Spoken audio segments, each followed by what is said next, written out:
to be naive, well, then we'll see. But I actually think it's going to be great. I'm hoping.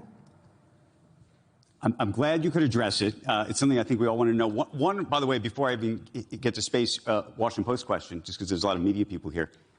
The big plan to save or fix the Washington Post, as you've been a great innovator as it comes to Amazon and everything else. Do you have a big idea about how the Post is going to change? Newspapers are going to change? I have a bunch of ideas, and I'm working on that right now. And I have a couple of small inventions there.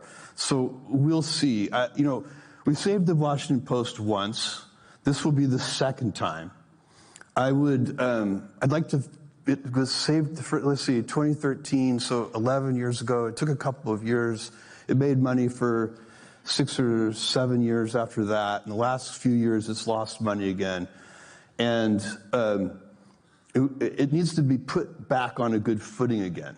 And the first time we did it by transitioning away from advertising to subscriptions, and also away from being a local paper to being a national paper.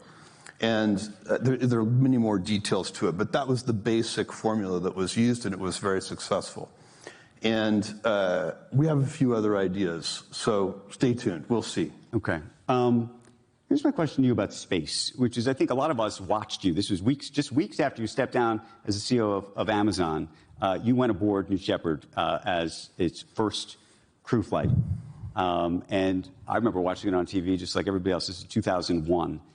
And I know this is something you wanted to do literally since you were a kid. I mean, I went back and looked. There were articles and letters and people who said that when you were a child, you were talking about this.